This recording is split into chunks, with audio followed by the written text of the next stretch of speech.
Alright, so first thing you're going to do is pick a blank for your belt buckle. Then you need to get some rubber cement and you need to put a layer or a thin layer down on your blank, right on the edge, the skinniest edge. Take your pattern that you've cut out and glue that down. The bottom of the pattern should line up with one of the edges of the blank.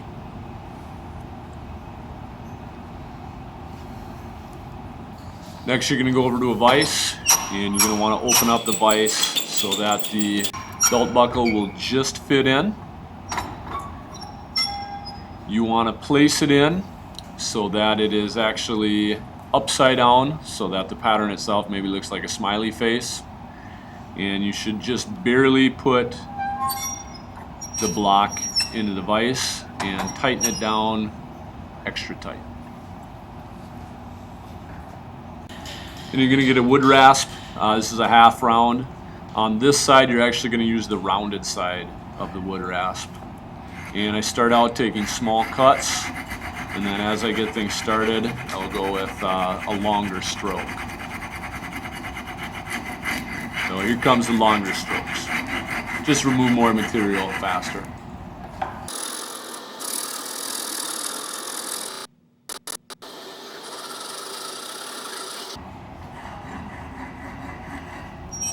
Okay, when you're done with this part and you look at it, you should have a concave surface that follows your pattern as closely as possible. Next, you're going to work on the front of the belt buckle. There's more wood to return or remove here. And same thing, just flip your belt buckle upside down and get it very tight into the vise.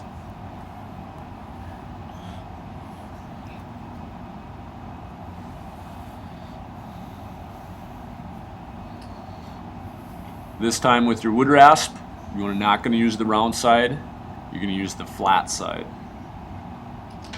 And you're going to make your belt buckle convex on the top.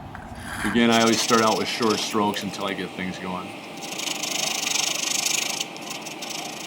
As you start to remove material, you should constantly be looking at that edge of the pattern and make sure that you don't have one surface that's uneven.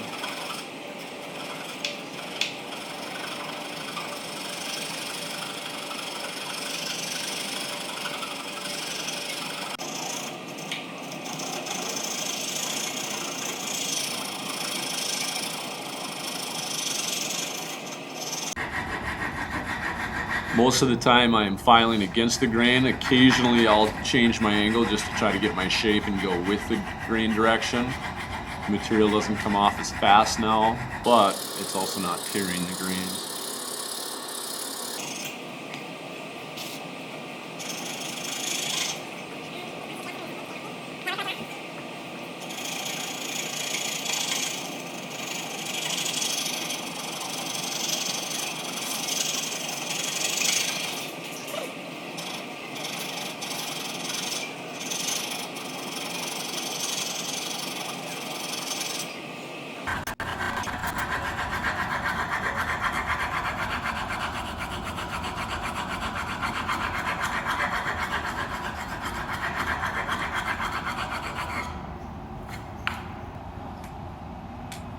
After you're getting within, I would say, a 1/16 of an inch of your pattern, it's time to change the direction for sure.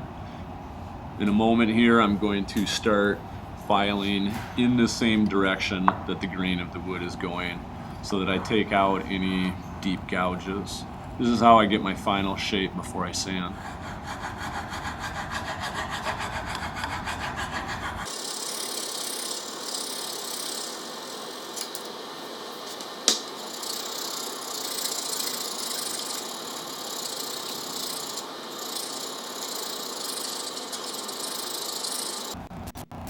After you're finished with the wood rasp, you can remove your belt buckle from your vise, and hopefully you have a well-shaped belt buckle.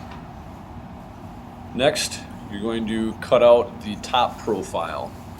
So for that, you need to go back to the glue table and glue on the pattern for the top of your belt buckle.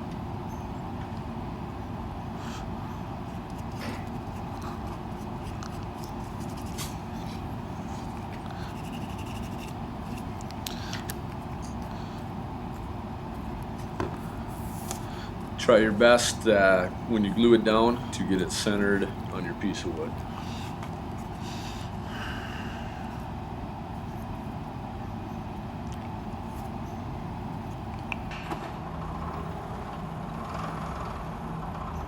So it doesn't jump around. I tend to go with a pretty fast blade speed. Otherwise, I notice that the belt buckle will jump up quite a bit.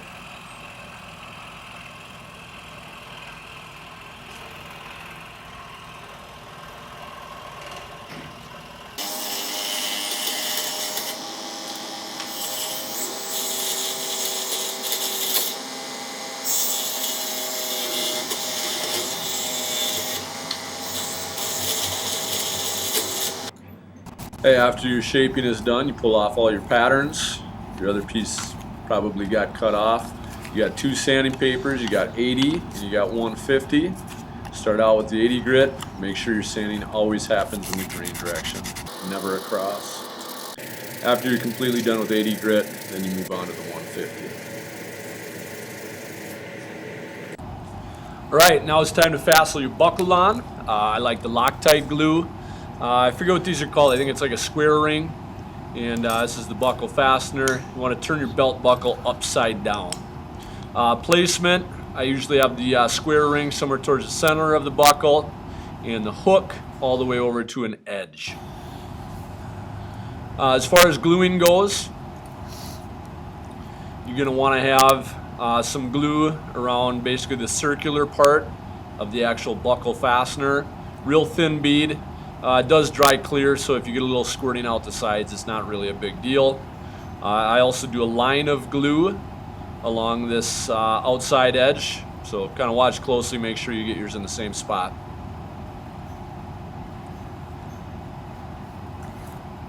And as far as placement goes, again, just make sure that square ring is towards the center of the buckle.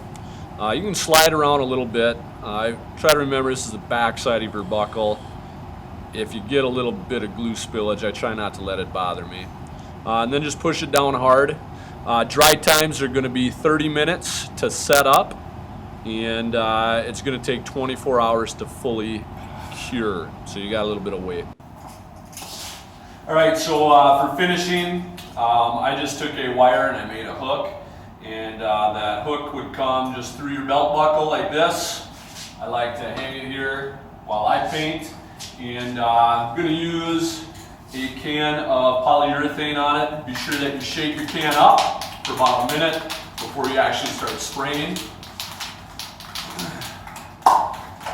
Remember that the distance from nozzle to belt buckle should be about 12 inches, and you want to do a very, very light coat.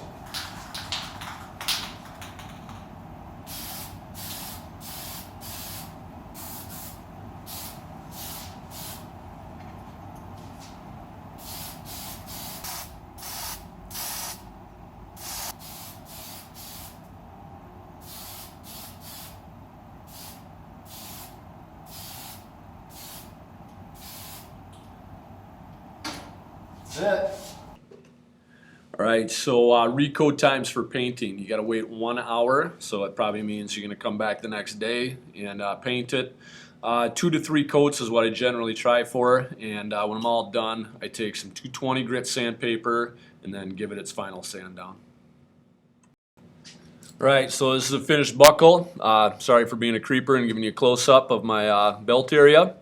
Type of belt you need to have, it's the kind that basically you can pull apart. You can see it's got studs on it. And finished belt buckle. Hope you guys like them.